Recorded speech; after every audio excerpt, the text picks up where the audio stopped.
AP రాజకీయాల్లో ఇద్దరు వ్యక్తుల మధ్య రాజకీయం ఆసక్తికరంగా మారింది. అధికార విపక్షాలైన టీడీపీ, వైసీపీ నేతల మధ్య కాదు, సొంత అన్నా చెల్లెళ్ల మధ్య. వారే వైసీపీ అధినేత YS Jaganmohan Reddy, APCC chief YS Sharmila.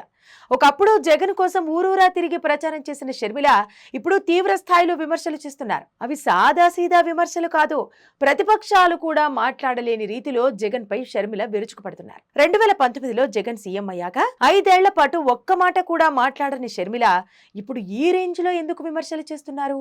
వీరిద్దరి మధ్య విభేదాలకు గల కారణాలేమిటి అనేవి ఈ వీడియోలో తెలుసుకునే ప్రయత్నం అయితే చేద్దాం. 2009లో వైఎస్ఆర్ మరణాంతరం జగన్ ఓదార్పు యాత్ర చేపట్టారు. ఆ తర్వాత వైఎస్ఆర్ కాంగ్రెస్ పార్టీ పేరుతో సొంత పార్టీని స్థాపించారు. 2012లో పలు కేసుల్లో ఆయన జైలుకు వెళ్లగా ఆ సమయంలో షర్మిల పాదయాత్ర చేశారు. ఇడుపులపాయలోని తన తండ్రి వైఎస్ఆర్ సమాధి నుంచి యాత్రను ప్రారంభించి శ్రీకాకుళంలోని ఇచ్చాపురం వరకు దాదాపు 3000 కిలోమీటర్లు పాదయాత్ర చేశారు. అన్న కోసం అంతలా సపోర్ట్ చేసిన షర్మిల ఇప్పుడు బద్ధ శత్రువుగా మాట్లాడుతున్నారు. ముఖ్యంగా వైఎస్ వివేక హత్య జరిగినప్పటి నుంచి ఆమె జగన్ కు పూర్తిగా దూరమైనట్టు తెలుస్తోంది. వివేక కుమార్తె సునీతకు మద్దతుగా పలుమార్లు ప్రెస్ మీట్ పెట్టి మరీ జగన్ పై విమర్శలు చేశారు.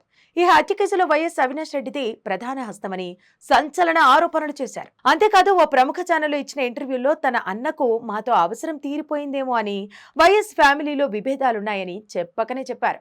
ఇక 2024 ఏపీ అసెంబ్లీ ఎన్నికల ముందు వైఎస్ జగన్ ను ఓ రేంజ్ లో విమర్శించారు షర్మిల. రాష్ట్ర ప్రయోజనాలకు బీజేపీ పెద్దల వద్ద తాకట్టు పెట్టారని, జగన్ కు సొంత ప్రయోజనాలే తప్ప ప్రజల గురించి పట్టింపు లేదని అన్నారు.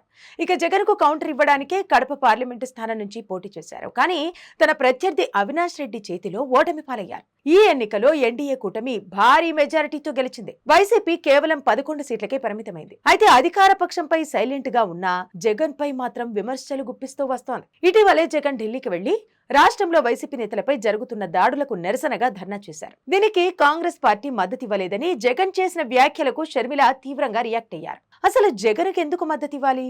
హత్య రాజకీయాలు చేసినందుక అంటూ ట్వీట్ చేసింది. అసెంబ్లీకి వెళ్లి ప్రజల సమస్యలపై మాట్లాడపంటే తనపై తప్పుడు ప్రచారాలు చేస్తున్నారని, దీనికంటే మూర్ఖత్వం ఉంటుందా అని అన్నారు. ఇందుకే మొహం అద్దంలో చూసుకోమని చెప్పేది అంటూ డైరెక్ట్ గా జగన్ పేరును తీసి మరీ విమర్శలు చేస్తున్నారు. అయితే జగన్ పై షర్మిలకు ఇంతలా కోపం రావడానికి కారణం వారి కుటుంబ విభేదాలే అని సమాచారం.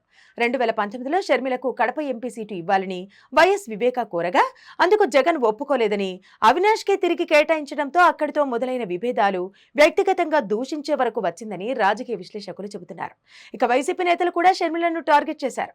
సోషల్ మీడియాలో ఆమెపై తీవ్రంగా విమర్శలు చేస్తున్నారు. షర్మిల, చంద్రబాబు నాయుడు బి టీం అంటూ దూషిస్తున్నారు. మరి ఈ మాటల యుద్ధానికి ఓ ముగింపు ఉంటుందా లేదా ఇలాగే కొనసాగుతుందా అంటే కాలమే సమాధానం చెబుతుంది.